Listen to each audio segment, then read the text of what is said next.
Ministère de l'Éducation nationale, Centre international d'études pédagogiques. DELF niveau B2 du cadre européen commun de référence pour les langues. Épreuve orale collective. Exercice 1. Vous allez entendre 2 fois un enregistrement sonore de 5 minutes environ. Vous aurez tout d'abord 1 minute pour lire les questions. Puis, vous écouterez une première fois l'enregistrement. Vous aurez ensuite 3 minutes pour commencer à répondre aux questions. Vous écouterez une seconde fois l'enregistrement. Vous aurez encore 5 minutes pour compléter vos réponses.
Mettre en lien les compétences des uns et les besoins des autres. En Allemagne, l'université de Potsdam donne aux réfugiés qui ont été enseignants dans leur pays d'origine la possibilité de devenir assistants puis professeurs dans les écoles allemandes qui manquent d'enseignants. Ce projet pilote intitulé Refugees Teacher Welcome fonctionne déjà. Reportage à Potsdam de Déborah Berlioz.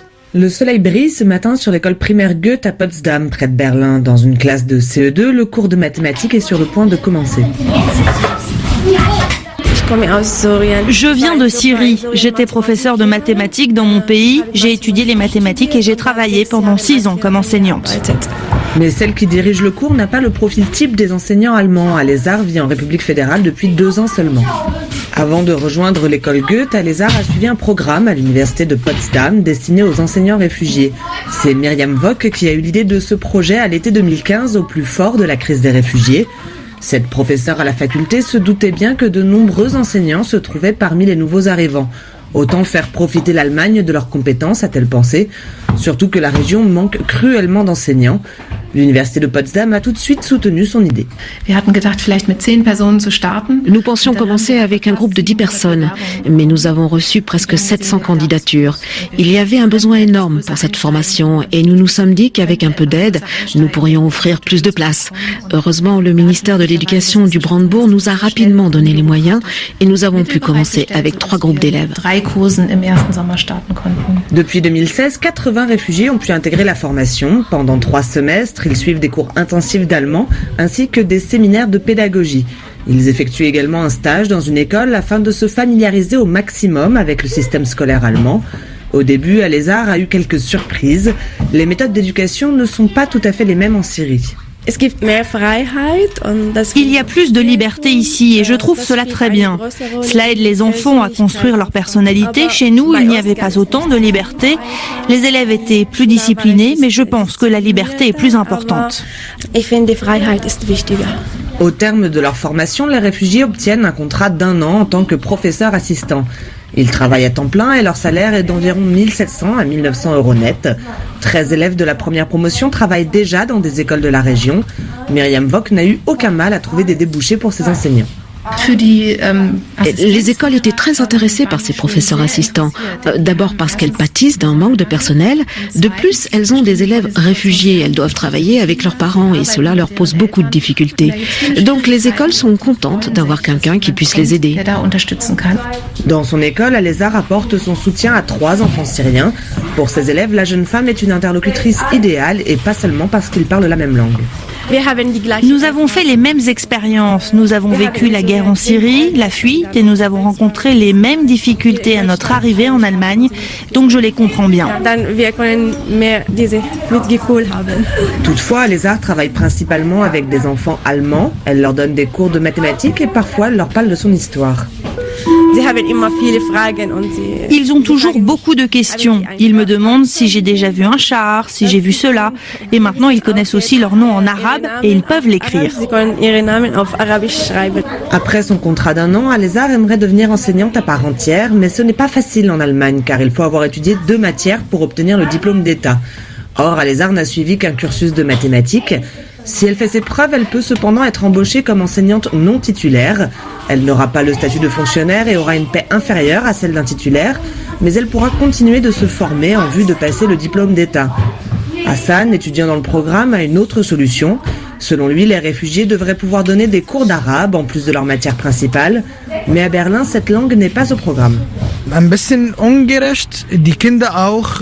un peu injuste. Je pense que les enfants réfugiés ont le droit de maîtriser et d'apprendre leur langue maternelle. Quand ils seront grands, s'ils veulent retourner dans leur pays pour le soutenir et le reconstruire, ils s'y sentiront comme des étrangers. Le projet de l'université de Potsdam, modèle souvent cité pour l'intégration des réfugiés, a déjà fait des émules. Un programme similaire a ouvert à la faculté de Bielefeld. Or, l'Allemagne a besoin de ces nouveaux professeurs. À la rentrée 2017, plus de 3300 postes d'enseignants étaient vacants dans le pays.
Mettre en lien les compétences des uns et les besoins des autres. En Allemagne, l'université de Potsdam donne aux réfugiés qui ont été enseignants dans leur pays d'origine la possibilité de devenir assistants puis professeurs dans les écoles allemandes qui manquent d'enseignants. Ce projet pilote intitulé Refugees Teacher Welcome fonctionne déjà. Reportage à Potsdam de Déborah Berlioz. Le soleil brille ce matin sur l'école primaire Goethe à Potsdam, près de Berlin. Dans une classe de CE2, le cours de mathématiques est sur le point de commencer. Je viens de Syrie. J'étais professeur de mathématiques dans mon pays. J'ai étudié les mathématiques et j'ai travaillé pendant 6 ans comme enseignante. Mais celle qui dirige le cours n'a pas le profil type des enseignants allemands. Alézar vit en République fédérale depuis 2 ans seulement. Avant de rejoindre l'école Goethe, Alézar a suivi un programme à l'université de Potsdam destiné aux enseignants réfugiés. C'est Myriam Vock qui a eu l'idée de ce projet à l'été 2015, au plus fort de la crise des réfugiés. Cette professeure à la faculté se doutait bien que de nombreux enseignants se trouvaient parmi les nouveaux arrivants. Autant faire profiter l'Allemagne de leurs compétences, a-t-elle pensé, surtout que la région manque cruellement d'enseignants. L'université de Potsdam a tout de suite soutenu son idée. Nous pensions commencer avec un groupe de 10 personnes, mais nous avons reçu presque 700 candidatures. Il y avait un besoin énorme pour cette formation et nous nous sommes dit qu'avec un peu d'aide, nous pourrions offrir plus de places. Heureusement, le ministère de l'Éducation du Brandebourg nous a rapidement donné les moyens et nous avons pu commencer avec 3 groupes d'élèves. Depuis 2016, 80 réfugiés ont pu intégrer la formation. Pendant 3 semestres, ils suivent des cours intensifs d'allemand ainsi que des séminaires de pédagogie. Ils effectuent également un stage dans une école afin de se familiariser au maximum avec le système scolaire allemand. Au début, Alézar a eu quelques surprises. Les méthodes d'éducation ne sont pas tout à fait les mêmes en Syrie. Il y a plus de liberté ici et je trouve cela très bien. Cela aide les enfants à construire leur personnalité. Chez nous, il n'y avait pas autant de liberté. Les élèves étaient plus disciplinés, mais je pense que la liberté est plus importante. Au terme de leur formation, les réfugiés obtiennent un contrat d'1 an en tant que professeur assistant. Ils travaillent à temps plein et leur salaire est d'environ 1700 à 1900 euros net. 13 élèves de la première promotion travaillent déjà dans des écoles de la région. Myriam Vock n'a eu aucun mal à trouver des débouchés pour ses enseignants. Les écoles étaient très intéressées par ces professeurs assistants. D'abord parce qu'elles pâtissent d'un manque de personnel. De plus, elles ont des élèves réfugiés. Elles doivent travailler avec leurs parents et cela leur pose beaucoup de difficultés. Donc les écoles sont contentes d'avoir quelqu'un qui puisse les aider. Dans son école, Alézar apporte son soutien à 3 enfants syriens. Pour ses élèves, la jeune femme est une interlocutrice idéale et pas seulement parce qu'ils parlent la même langue. Nous avons fait les mêmes expériences. Nous avons vécu la guerre en Syrie, la fuite, et nous avons rencontré les mêmes difficultés à notre arrivée en Allemagne. Donc je les comprends bien. Toutefois, Alézar travaille principalement avec des enfants allemands. Elle leur donne des cours de mathématiques et parfois elle leur parle de son histoire. Ils ont toujours beaucoup de questions. Ils me demandent si j'ai déjà vu un char, si j'ai vu cela. Et maintenant, ils connaissent aussi leur nom en arabe et ils peuvent l'écrire. Après son contrat d'1 an, Alézar aimerait devenir enseignante à part entière, mais ce n'est pas facile en Allemagne car il faut avoir étudié 2 matières pour obtenir le diplôme d'État. Or, Alézar n'a suivi qu'un cursus de mathématiques. Si elle fait ses preuves, elle peut cependant être embauchée comme enseignante non titulaire. Elle n'aura pas le statut de fonctionnaire et aura une paie inférieure à celle d'un titulaire, mais elle pourra continuer de se former en vue de passer le diplôme d'État. Hassan, étudiant dans le programme, a une autre solution. Selon lui, les réfugiés devraient pouvoir donner des cours d'arabe en plus de leur matière principale, mais à Berlin, cette langue n'est pas au programme. C'est un peu injuste. Je pense que les enfants réfugiés ont le droit de maîtriser et d'apprendre leur langue maternelle. Quand ils seront grands, s'ils veulent retourner dans leur pays pour le soutenir et le reconstruire, ils s'y sentiront comme des étrangers. Le projet de l'université de Potsdam, modèle souvent cité pour l'intégration des réfugiés, a déjà fait des émules. Un programme similaire a ouvert à la faculté de Bielefeld. Or, l'Allemagne a besoin de ces nouveaux professeurs. À la rentrée 2017, plus de 3300 postes d'enseignants étaient vacants dans le pays.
Exercice 2.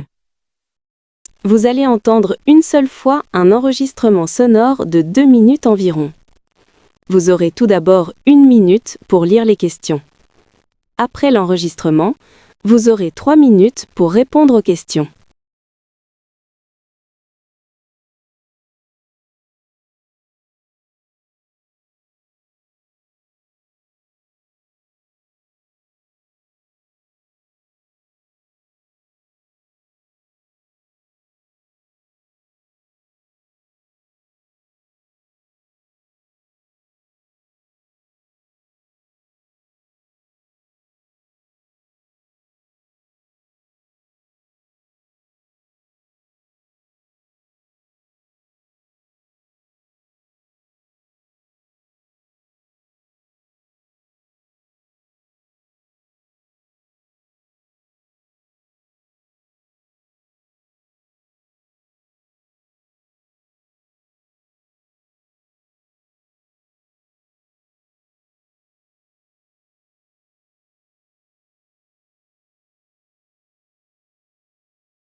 Tablettes, ordinateurs, smartphones ou télévision, l'omniprésence des écrans dans les familles multiplie les tentations pour les enfants et pour les parents, c'est parfois dur de lutter. C'est vrai que des fois c'est une solution de facilité pour nous parents, on arrive, il y a le rush de la journée, on fait à manger, la cuisine, les devoirs, et ben voilà, on donne un petit portable, 5 minutes, une tablette, on a la paix.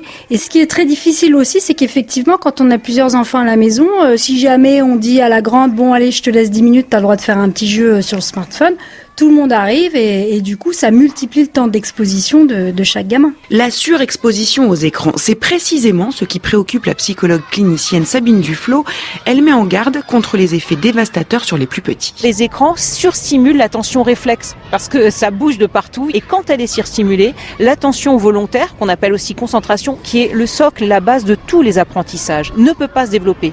Donc, retard de langage, retard d'attention et trouble du sommeil parce que ces écrans diffusent principalement une lumière bleue, stoppe la sécrétion de la mélatonine qui est indispensable pour que la sensation d'endormissement arrive, de fatigue si vous voulez. Autre point noir, l'addiction aux jeux vidéo.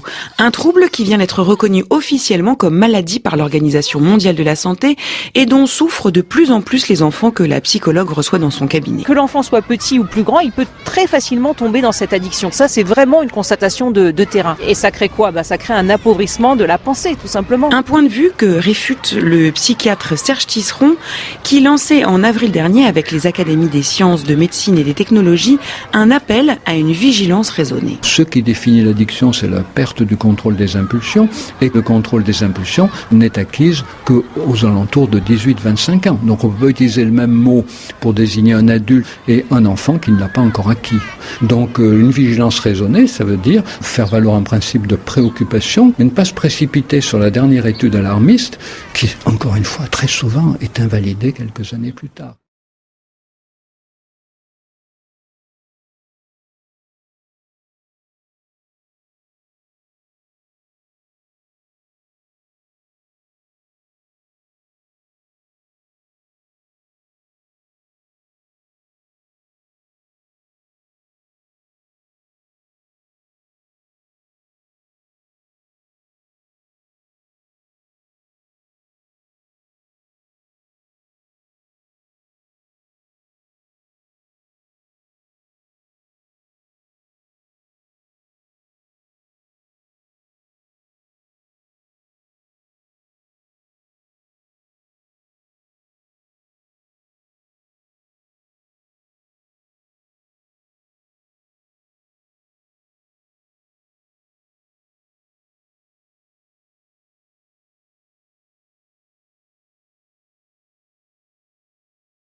Exercice 1.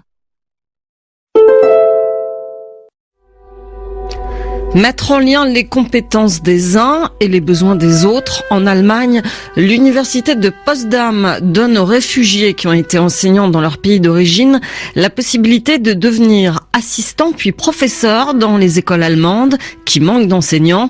Ce projet pilote intitulé Refugees Teacher Welcome fonctionne déjà. Reportage à Potsdam de Déborah Berlioz. Le soleil brille ce matin sur l'école primaire Goethe à Potsdam, près de Berlin. Dans une classe de CE2, le cours de mathématiques est sur le point de commencer. Je viens de Syrie. J'étais professeur de mathématiques dans mon pays. J'ai étudié les mathématiques et j'ai travaillé pendant 6 ans comme enseignante. Mais celle qui dirige le cours n'a pas le profil type des enseignants allemands. Alézar vit en République fédérale depuis 2 ans seulement. Avant de rejoindre l'école Goethe, Alézar a suivi un programme à l'université de Potsdam destiné aux enseignants réfugiés.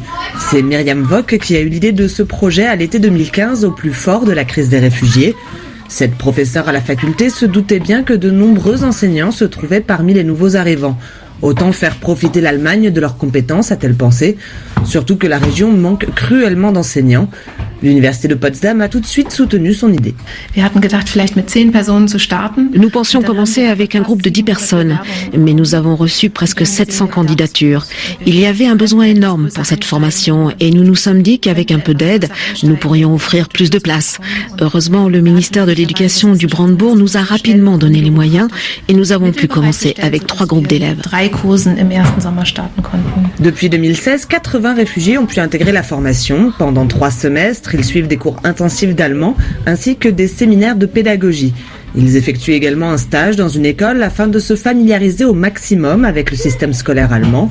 Au début, Alézar a eu quelques surprises. Les méthodes d'éducation ne sont pas tout à fait les mêmes en Syrie. Il y a plus de liberté ici et je trouve cela très bien. Cela aide les enfants à construire leur personnalité. Chez nous, il n'y avait pas autant de liberté. Les élèves étaient plus disciplinés, mais je pense que la liberté est plus importante. Au terme de leur formation, les réfugiés obtiennent un contrat d'1 an en tant que professeur assistant. Ils travaillent à temps plein et leur salaire est d'environ 1700 à 1900 euros net. 13 élèves de la première promotion travaillent déjà dans des écoles de la région. Myriam Vock n'a eu aucun mal à trouver des débouchés pour ses enseignants. Les écoles étaient très intéressées par ces professeurs assistants. D'abord parce qu'elles pâtissent d'un manque de personnel. De plus, elles ont des élèves réfugiés. Elles doivent travailler avec leurs parents et cela leur pose beaucoup de difficultés. Donc les écoles sont contentes d'avoir quelqu'un qui puisse les aider. Dans son école, Alézar apporte son soutien à 3 enfants syriens. Pour ses élèves, la jeune femme est une interlocutrice idéale et pas seulement parce qu'ils parlent la même langue.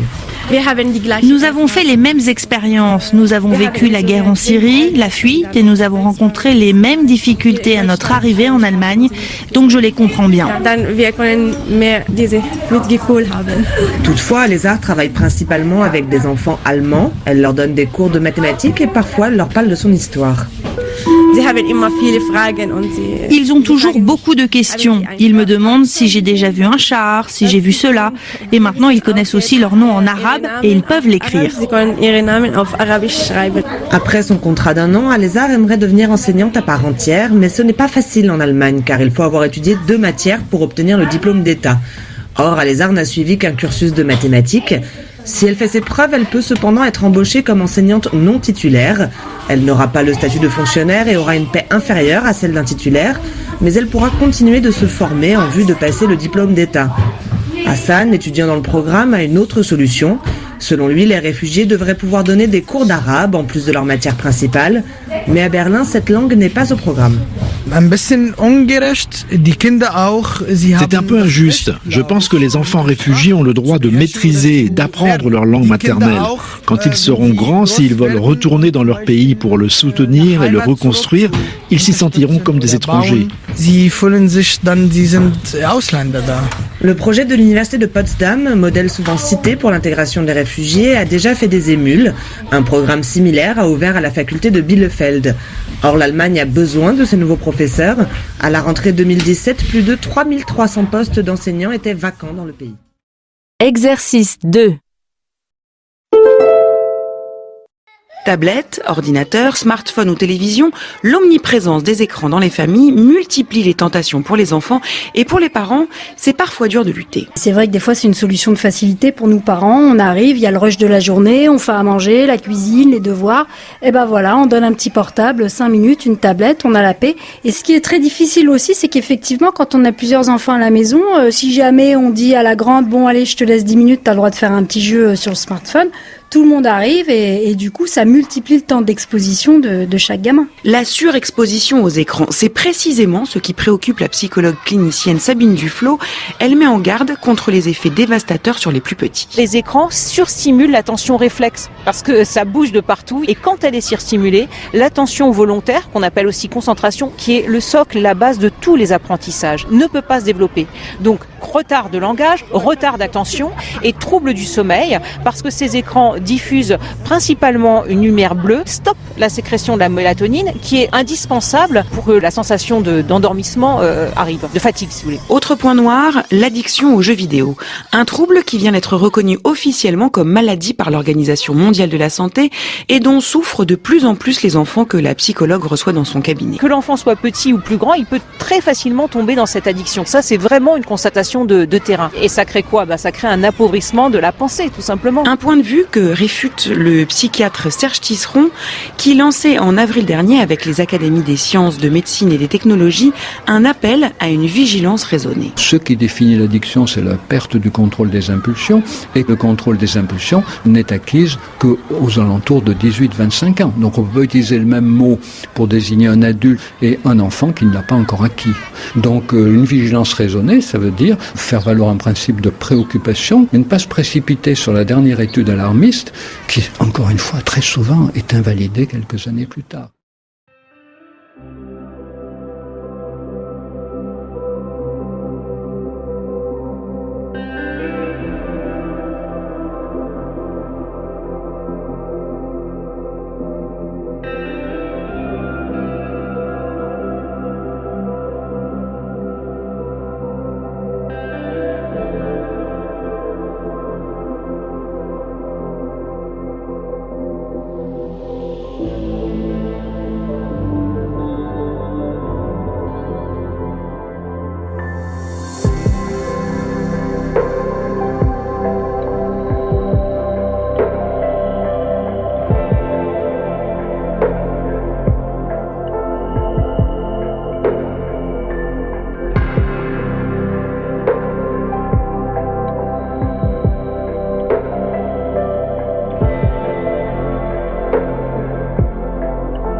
Thank you for watching our video. Like and subscribe our channel for more amazing videos. Also don't forget to share it with your friends. Contact French NU to learn French language. We provide online classes for DELF preparation, TEF preparation, academic course preparation for kids, and accent improvement. Call or WhatsApp at 98706969626 or email at linguistic.fr@gmail.com.